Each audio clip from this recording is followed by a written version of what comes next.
Et alors, frérot, on reprend là où on s'était arrêté en essayant de comprendre ce qu'on avait expliqué, c'est quoi?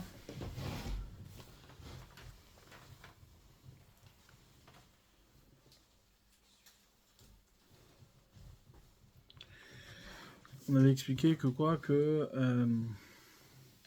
on était dans l'introduction, d'accord, du Rambam, le Moré, et il nous expliquait que en vérité, il y avait une difficulté particulière de rendre compte de ce qu'on va appeler la profondeur de la Torah. Ouais, la profondeur de la Torah, étant donné que quoi, que cette profondeur, elle relève, c'est-à-dire, elle est forcément là où l'homme n'a pas accès. Ouais, c'est-à-dire, le monde dans lequel on vit est un monde, d'accord, qui reçoit cette profondeur. C'est-à-dire, l'homme, il a été créé, ouais, un petit peu comme ce qu'on en a parlé, la, comment dire, Shabbat. Il y a un corps, ce corps-là réceptionne comment dire, la parole d'Hachem, il réceptionne la profondeur de l'existence, mais c'est pas l'existence elle-même. Et donc du coup, ben, tu peux pas en parler. Parce que parler, c'est être limité aux mots qui rendent compte de ce que tu perçois et de ce que tu peux saisir. Donc du coup, il n'y a pas les mots qui sont adaptés à la perception de cette profondeur-là. Donc du coup, on est obligé d'utiliser ce qu'on appelle le mashal, ouais, ce qu'on appelle un mashal, ce qu'on appelle une parabole, ce qu'on appelle, ouais, et c'est ce qui va, comment dire, c'est ce que le Rambam va confronter, et c'est ce pourquoi il écrit son pirouge, son commentaire, c'est qu'il va confronter la parole philosophique avec comment dire, on va dire la dimension incompréhensible du texte de la Torah d'un point de vue philosophique. Il y a plein de choses que la Torah parle qui sont insaisissables du point de vue philosophique, ouais, qui ne sont pas dans la réalité du quotidien, dans la réalité naturelle et perceptible de l'homme. Par contre, les choses, elles existent dans la profondeur et donc qui existent au-delà de la parole philosophique. C'est ce qui va précéder la parole philosophique, d'accord? Donc, effectivement, il y a toute une difficulté à rendre compte de la profondeur des choses, sachant comment la Torah, quel langage la Torah peut-elle utiliser, ouais, et c'est évidemment pas un langage philosophique, puisque le langage philosophique en est incapable. Il ne peut pas contenir, il ne peut pas rendre compte. Ouais. Le langage philosophique est un langage qui prétend qu'au moment même où il dit le mot, c'est la réalité. Ouais, c'est ce qu'il dit. C'est-à-dire, ce qu'il dit, c'est ce qui est. Ouais. C'est ça l'outil du langage philosophique. Or, la Torah te dit, mais ce que tu dis c'est pas ce qui est, puisque le mot ne rend pas compte de ce qui est. Ouais, ce que tu dis n'est que l'habit, n'est que l'habillage, le corps de ce qui est. Et donc, en vérité, au final, tout est, et c'est ça qui est intéressant ici, c'est pas une simple parabole imaginaire construite à partir d'une subjectivité, non. C'est une parabole qui est nécessaire à la perception. C'est-à-dire, tu ne peux pas rendre compte de l'intériorité des choses si tu n'utilises pas la parabole. Ce qui veut dire que effectivement, la parabole naît. Ouais, l'utilisation d'une parabole, l'utilisation du langage prophétique naît. Ouais, il naît nécessairement à partir de soi.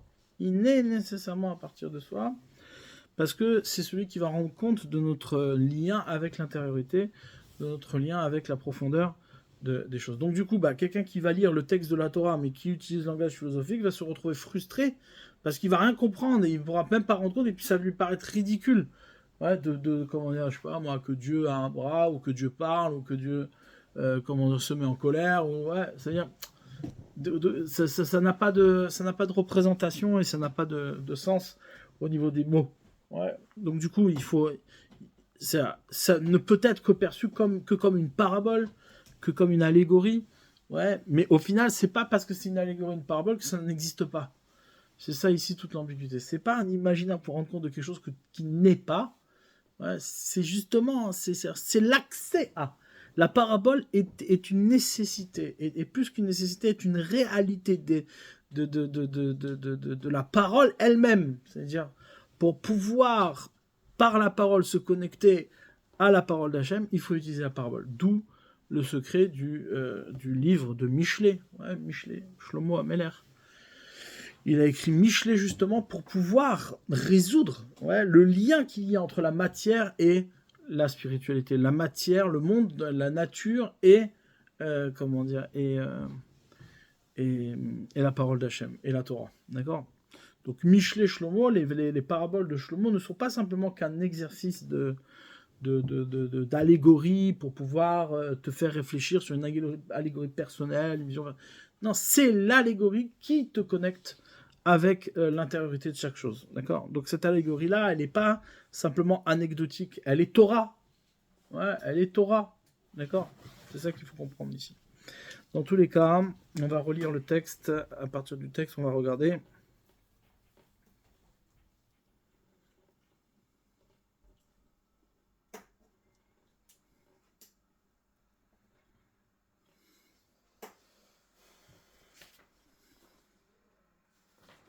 Allo tiré ki Hashem itale zichro kasher ratza lavienu yede shlemut tekinut matzave chevratenu bemitzvotav amasiot. Tu vois que quoi que Hashem, que son souvenir soit grandi, que sa mention soit grandie, kasher ratza lavienu, lorsqu'il a voulu nous amener à la perfection et à la réparation de notre situation chevrati, c'est-à-dire sociale, par les mitzvot, par l'action. Que cette chose-là on ne peut pas aboutir à la perfection et à l'accomplissement final si ce n'est que par la perception des principes intellectuels, c'est-à-dire complètement séparés des corps. Trilatan, asagato, itale, kefi, yecholtenu. Au départ, notre perception, elle va être suivant notre possibilité, maximum de ce qui est possible. Car ces choses-là ne peuvent se percevoir que dans la connaissance de la science divine. Mais loïsag auto amada eloki, et c'est ça qui est perturbant, c'est que tu ne peux pas atteindre cette science divine, spirituelle, tant que tu n'as pas encore atteint et la madaya teva. Tu n'as pas atteint la perception de la nature. Quelqu'un qui démarre sur la perception ésotérique, c'est-à-dire la perception de spirituel, eh bien, il est rêveur. Il n'a aucune possibilité d'accéder véritablement au sens des choses, puisque pour lui, les corps n'existent pas. Donc, du coup, il ne peut pas rendre compte de la véritable spiritualité des choses. On doit démarrer, comme il dit le Rambam ici, pour quelle raison? Ki mada ateva tochem et amada eloki. Car la science naturelle, la science de la matière, délimite la science divine. Vekodem lo bisman, et elle lui précède dans le temps. Bisman alimut, dans le temps de l'étude. Kefishin ver lefmi sheyen bekar, comme tout celui qui aurait pu approfondir ce sujet-là. Parce que effectivement, c'est-à-dire la révélation du divin se fait au-delà des frontières de la matière, au-delà des frontières de la nature. Donc quelqu'un qui nie la nature, ou qui la perçoit pas, ou qui la perçoit faussement, forcément, il va aller chercher l'espace de la spiritualité là où elle n'est pas. Soit il va la confondre avec la matérialité, soit il va la définir bien plus loin que la matérialité, et donc il n'aura aucune connexion, et ce sera purement imaginaire. Et c'est ça qui est intéressant ici. C'est-à-dire que la spiritualité se construit aux limites même de la délimitation de ta perception de la nature. Plus ta perception de la nature est aiguisée, elle est sincère, elle est honnête, elle est propre, elle est sensée, elle est tout ce que tu veux, plus tu auras une possibilité, ça veut dire que tu vas le faire, mais plus tu auras une possibilité de percevoir et de construire une véritable spiritualité. Sans cela, c'est purement d'imaginaire. Un type qui n'est pas installé dans le monde, qui ne perçoit pas le monde, qui n'est pas sensible à la perception de la matière, eh bien c'est un type qui ne peut pas te construire de véritable spiritualité. Il est complètement dans une folie. Dans une folie. Si pour lui, je sais pas moi, il n'est pas assis intellectuellement parlant, en tout cas de manière pas approfondie forcément, mais de manière saine, il ne peut pas accéder à la spiritualité, parce que la spiritualité, encore une fois, se perçoit pile à la frontière de la perception comment dire, de la nature, de la perception de... Elle n'est pas dans la nature, elle n'est pas dans la matière, mais elle se perçoit à la frontière même, c'est-à-dire. Et donc c'est dans ce dépassement de cette frontière que tu connectes avec cette dimension spirituelle. Donc quelqu'un qui va lire un texte de la Torah, mais qui au final, je sais pas moi, tu vas parler d'un bras par exemple, tu vas parler du bras étendu d'Hachem. Si tu sais pas ce que c'est un bras dans la nature, ouais, et que tu l'as pas défini clairement, pour toi un bras ça peut être un pied, ouais, et bien forcément tu vas pas comprendre que pourrait être la parabole et le lien qu'il y a avec cette spiritualité qui se révèle d'ailleurs à partir du bras que l'on connaît, d'accord. C'est un exemple bête, mais c'est vrai, d'accord. Donc c'est encore une fois, c'est-à-dire la perception de la nature doit être complètement assumée, complètement saine, complètement équilibrée. Ouais, quelqu'un qui se dérobe de la nature, quelqu'un qui se dérobe de la matière, c'est quelqu'un qui n'aura aucune perception de la spiritualité. Quelqu'un qui n'apprécie pas le goût des choses, qui n'apprécie pas, quelqu'un qui est gasse, ça se voit. Tous les gassimes, là, les lourdeaux, les gens qui sont gasses, qui sont lourds, qui sont... d'accord. Et qui sont incapables d'avoir un minimum de conduite normale avec le monde qui les entoure, avec le goût des choses, apprécier un bon plat, donner de la valeur aux choses qui les entourent dans la matière. Ces gens-là ont aucune possibilité d'intégrer une profondeur quelconque dans la spiritualité. C'est impossible. Impossible. Ouais. C'est gaz, de la même manière que c'est gaz dans la matière, c'est gaz dans la spiritualité. Ouais. Ouais, ça se voit de plein nez, il n'y a pas besoin de démonstration, c'est assez évident. Ouais. Dans tous les cas, cette phrase-là, elle est forte. Ouais. Tu ne pourras percevoir la science divine que si, après avoir perçu la science naturelle, qui mada teva, car la science de la nature, tochem et amada eloki, délimite la science de la nature. Elle est à la frontière de la science de spiritualité. Mais Kodem lo bezmane, elle est première. Ouais, nous, ce qu'on voit en premier, c'est quoi? C'est la matière, on voit pas la spiritualité. C'est pour cela dit, bon, le fikar, hasa itale, ptikat, sifro. C'est pour ça qu'Hachem, il a ouvert son livre, Bema se Bereshit, par l'action de la création du monde. Shu mada ateva, qui est donc la science de la nature, la science de la création. Ouais. Patar Bereshit. Et en vérité, ce qu'il dit ici, c'est exactement ce que Rashi pose comme question. Hein. On va le voir un peu plus loin. Mais Hamad Godel a davar omemuto, et à cause de la grandeur de la chose et de son élévation, mais Hamad choser yacholtenu, et à cause justement de notre manque de possibilité, de capacité, la sigadvarim agdolim, de saisir les grandes choses, qui fichem comme elles sont, telles qu'elles sont grandes. Nemrulanu advarim amukim asher uzkeka achorma elokit leodienu otam bemashalim. Ouais. Alors, nous ont été dites ces choses-là profondes qui est nécessaire à la chorma divine de nous faire savoir. On nous a fait savoir comment? Machalim, avec des paraboles. Avec des paraboles. Un prophète, à aucun moment, il voit la parole d'Hachem, c'est-à-dire la vision qu'il a ne peut être intelligible. Il voit un lion avec des ailes, il voit, je sais pas moi ce qu'il voit. Ouais, mais il voit pas quelque chose qui est réel. D'accord? C'est ce qui se dessine, c'est ce qui se dessine aux frontières même de ce qui est intelligible. Ouais. Des chidot, et par des énigmes, ou bedvarim stumim, et par des choses qui sont profondément satum, fermées. Kemo shamruza la guide koach maase bereshit, afin de te dire la force de l'action de la création, les vasar vadam, aux hommes de chair et de sang. C'est impossible, il ne peut pas les percevoir. Les fikar, satam, les chakatou. C'est pour ça que le verset a fermé l'accès à la profondeur des choses par Bereshit bara Elokim, au commencement du créa. Ine eyerucha ki advarim haele amurim stumot. Donc ils t'ont éveillé sur ce fait que ces choses-là sont fermées. Dvar yadat davar Shlomo, et tu connais déjà la parole de Shlomo, rachok ma sheaya Vermok, amok, minimtsainu. Ouais. Ces choses sont éloignées de nous et la profondeur, et qui peut l'atteindre? Bah, ça est à Dibour Becholze Beshemot Ameshutafim. Ouais. Kedesh Yavinum Amon, Lefi Inyan Shu, Kede Avanatam, Bechulshat Daatam, Yavinem Ashalem, Suvir Laman Bofen Acher. Et donc il a fait cette parole-là dans toutes ces choses-là, Beshemot Ameshutafim, avec des homonymes, Kedesh Yavinum, afin que la plupart des gens, le grand peuple, puissent les comprendre, les finyan shiu, comme ce qu'il se doit d'être compris, kede avanatam, suivant leur capacité de compréhension, et leur esprit faible.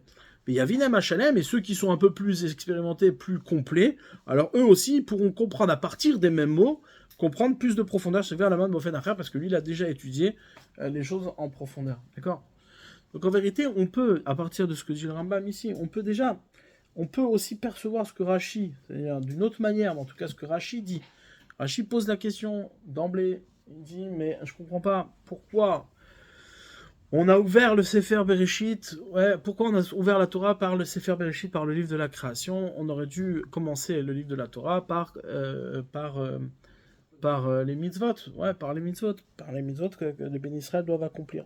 Ouais. Et c'est un petit peu ce qu'il dit le Rambam plus haut, que Alotiri qui Hashem itali zichro, kasher atzal avienu l'idée shlemut, quand Hashem il a voulu nous amener à la shlemut, vetakinut matzavé achevratenu b'mitzvotav matziot. Dans ces actions concrètes d'action, c'est-à-dire ces mitzvot d'action qui sont concrètes, qui sont Donc en vérité, d'emblée, on aurait dû, c'est-à-dire dans ce qui va être le lien avec la parole d'Hachem, on doit être d'emblée plongé, non pas dans la nature, mais plongé dans ce qui va être la mitzvah, qui elle donne le tikkun, qui elle donne la réparation et qui elle donne l'action véritable qui crée la connexion, qui est une action sous la forme d'un machal quelque part, sous la forme d'une parabole, parce que c'est une action, mais c'est une action qui est incompréhensible. Et sur ça on te dit non, il y a une profondeur, il y a un accès à la profondeur, c'est ça koach ma'asa vidi de l'amour. C'est la force de ces actions, il le raconte à son peuple. C'est-à-dire que l'homme peut percevoir par l'histoire et par la nature la profondeur des mitzvot, parce qu'elles se cachent, elles sont cachées dans la nature. Certes, on commence par la nature, certes, on commence par quelque chose qui est pour nous, de l'ordre de l'incompréhensible, mais c'est de là-bas que va jaillir les mitzvot, c'est de là-bas que, c'est de la nature et de la matière qu'on va pouvoir avoir accès à ce qui va être la profondeur. Et elle ne pourra pas être perçue autrement. Si on avait commencé par la Torah et les mitzvot, eh bien, on aurait perçu la mitzvot comme quelque chose de naturel. Et donc, du coup, on ne l'aurait pas perçu comme un dépassement de la nature. On ne l'aurait pas perçu comme une profondeur. D'accord ? Quelque chose qui est au-delà de l'accessible, qui se trouve limitrophe de ce qui va être la nature et la matière et les corps. D'accord ? Donc ça, c'est important comme définition. C'est important dans ce qui va... Ici, c'est une question de langage. Ce qui se joue ici, c'est quel va être le langage qu'on va utiliser. Le langage philosophique est impuissant. Il est incapable de rendre compte de ce qui est véritablement. Maintenant, le langage de la Torah, c'est un langage philosophique au final, si il n'est pas perçu comme étant, aux limites, c'est-à-dire aux frontières du langage philosophique. Si pour toi le langage de Torah est un langage comme un autre, alors certes différent, mais alors tu n'es pas sorti de l'auberge, c'est-à-dire tu n'es pas sorti de la question. Il faut qu'il soit, bémachal, c'est-à-dire tu peux pas le traiter comme il se présente, c'est-à-dire quand on te dit une chose, on ne peut pas simplement l'entendre comme, je sais pas moi, si on te dit par exemple que à la fin des temps le loup et l'agneau seront couchés ensemble l'un à côté de l'autre, c'est-à-dire tu peux pas te contenter de voir une représentation d'un loup et d'un agneau qui sont là et qui sont des câlins. Il y a ici quelque chose derrière qui est de l'ordre du machal qui évidemment renvoie à une profondeur, à un message beaucoup plus profond que ce qui pourrait être la paix entre un agneau et un loup. D'accord ?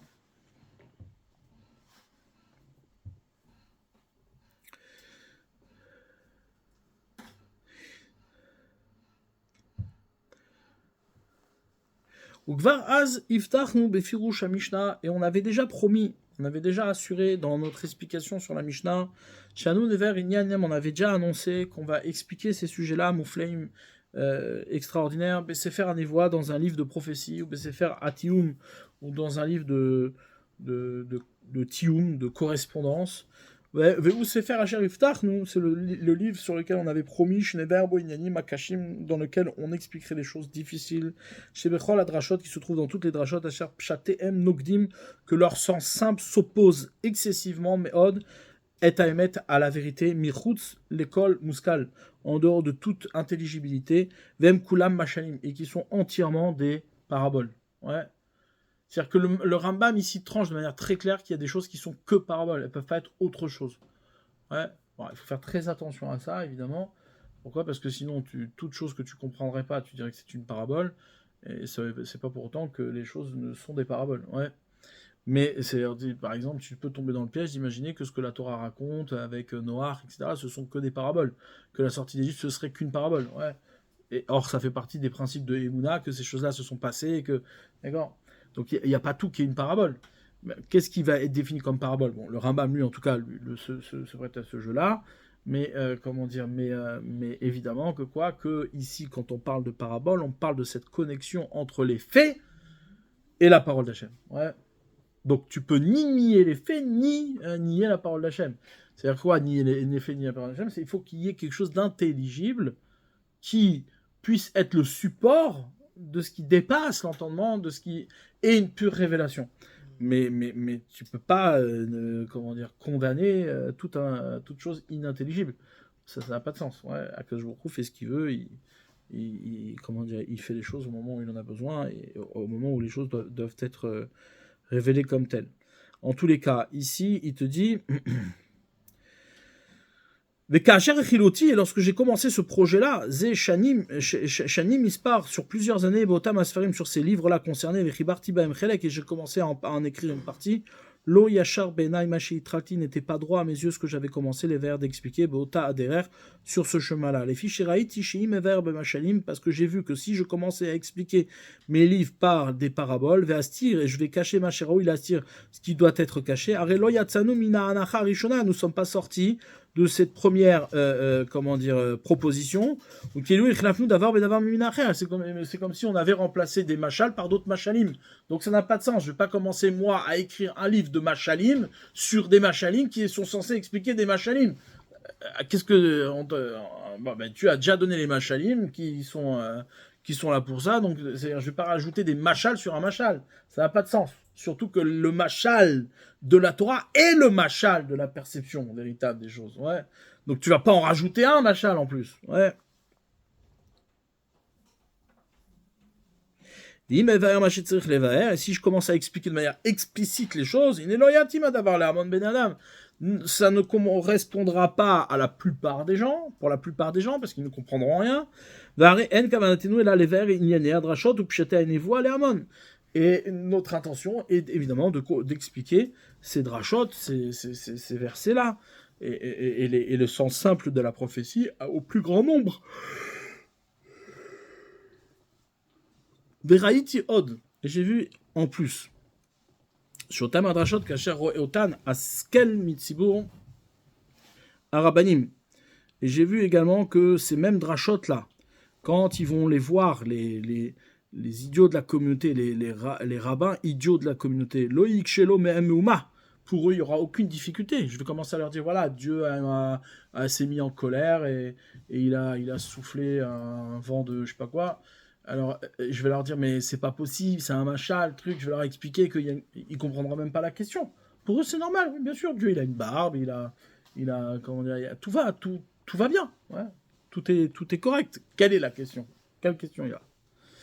Donc déjà, c'est quelque chose de très, très subtil, c'est-à-dire que pour que tu puisses être sensible à l'intériorité des choses, il faut que pour toi, il y ait une question, qu'il y ait une incompatibilité avec le réel. Mais l'incompatibilité avec le réel, marche dans cette double sensibilité qui est que non seulement là où la matière s'arrête, c'est pas fini, et là où les choses se révèlent au-delà de la matière, c'est ridicule. Donc il faut que les choses puissent se connecter entre elles. Il faut que tu puisses créer la paix entre les deux. D'accord ? Pour ça, il faut une capacité à entendre que à la fois la matière est insuffisante, ouais, et à la fois ce qui se révèle doit être perceptible. Donc comment on fait ? Ouais. la nécessité du machal n'est pas perceptible par tous. Là, c'est ce qu'ils dénoncent. Les rabbinim idiots des communautés, d'accord, ne perçoivent pas le problème. Ils ne perçoivent pas le problème. Ouais, parce que pour eux, bah oui, c'est ça, c'est normal. Qu'est-ce qu'il y a Dieu, il met une baffe. Il a fait les miracles avec un bras étendu, oui, bien sûr. Ouais. Il a étendu son bras sur le monde et. Ouais.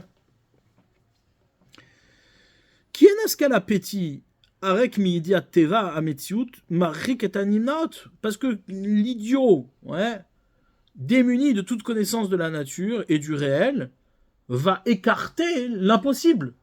Pour lui, l'impossible fait partie du possible également. C'est-à-dire, il n'y a pas de problème.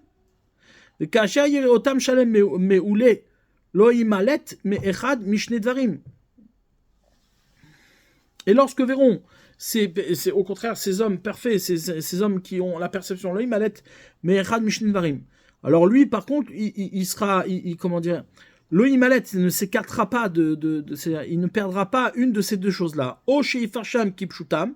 Soit il va l'expliquer dans son sens simple, Betielo Marchavara, et il aura un sentiment, de frustration, un mauvais sentiment à la Homer Verchovoleskel, ouais, sur celui qui va lui adresser cette explication, et il le considérera comme un idiot. Il dit, je comprends pas ce qu'il veut, c'est idiot. Ben Bekar Eres et Sodot Emouna, il n'y aura pas de défaut dans les fondements de la Emouna, parce que lui, il pensera pas comme l'autre que Dieu, il a une barbe, ouais.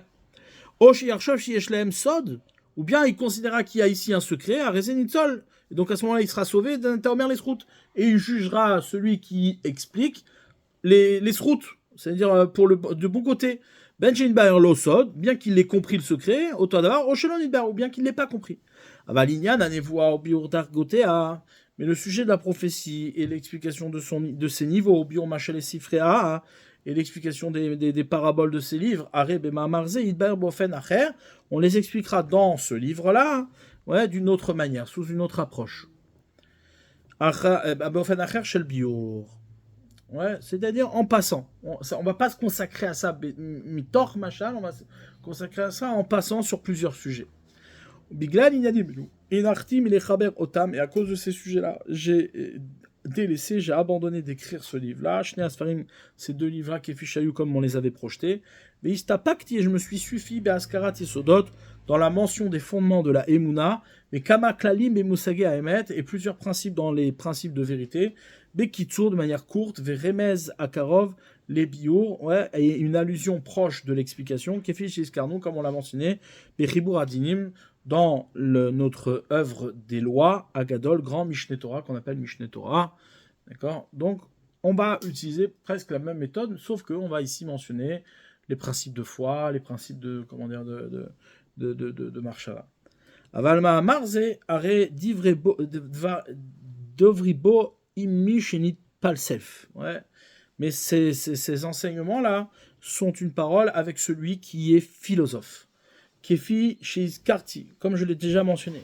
Mais l'Amad Madaim Ametim, il s'est déjà expérimenté aux sciences véritables. Ouais, Veu Ma'amin Bedvarim Atoratim, mais également il a foi dans les paroles de la Torah et qui a un sentiment de navour qui est perdu Binyanem dans ces sujets-là, dans ces sujets Asher Gorme Amevucha Baem Hashemot Amesupakim Ve'amashalim, dont les coupables, ceux qui l'amènent à cet égarement, ouais, eh bien, sont cet égarement et ces frustrations sont en vérité les noms sur lesquels on ne sait pas expliquer, les noms qu'on ne sait pas expliquer, et les paraboles qu'on n'arrive pas à expliquer. Il y aura des chapitres dans ce livre, dans lesquels il n'y aura pas de mention d'homonyme. Et là, son chapitre ne sera qu'une introduction à l'autre. Auto Aperek, et Hara, ou bien ce même Perek là sera une Ehara, une remarque, Alignan Minyane Shem et Shutav, sur un sujet des noms communs. Ouais, Shelo Ratziti homonyme, Shelo Ratziti Laskir, je n'ai pas voulu mentionner Befirouj explicitement, Auto Hashem, ce même nom-là, Auto Amakom, dans cet endroit-là. Oya Perek, mais vers Machal, ou bien ce Perek-là sera là pour expliquer une parabole parmi tant d'autres paraboles. O Meir al Parasha Mesuyemet Shimachal, ou bien il vient éveiller sur une paracha spécifique qui est elle-même une parabole. O Shiyi Aperek Kolel Inyanim Muflaim, ou bien que chaque Perek inclura plusieurs sujets extraordinaires, chez Shavilu Baem Efer, à émettre, sur lesquels on pourrait comprendre l'inverse de la vérité, Mechamat Shitu Shemot, à cause de ces noms, de ces homonymes, ouais, d'un mot qu'on comprend le sens comme un mot, ou bien de comprendre que le machal, comme le nimshal, c'est-à-dire le machal, c'est l'image comme son sens, ouais, on inverse le sens et l'image, ou bien soit on inverse l'image pour le sens, ou bien soit on inverse le sens pour l'image. Ouais, c'est-à-dire il y a une image qui donne le sens, toi tu dis non, l'image c'est le sens. Et à l'inverse. Ouais. Soit tu veux dire que le sens c'est l'image, bref. Ou avanat animshal kelu ou amashal. Donc ces inversions-là créent une incompréhension. Et donc là, nous, on va expliquer toutes ces choses-là. On va passer pour expliquer ces choses-là. Ce qui veut dire ici, c'est quoi? C'est qu'il n'est plus dans la première méthode qui est de se consacrer au mashal lui-même. Ouais. C'est en passant sur plein de sujets qu'on va éclaircir et qu'on va débroussailler un petit peu ce sujet-là. O avanat animshal kelu ou amashal. Ve'oil ve'izkarti et amashalim nakdim akdama ve'izo. Et puisque maintenant j'ai mentionné les machalim, les paraboles, alors je vais introduire cette introduction-là.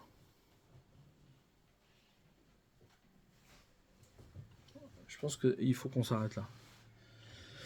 Parce que là, maintenant, il va faire une introduction aux machalim, aux paraboles, et il faut qu'on fasse plusieurs introductions sur la notion du machal. Ouais.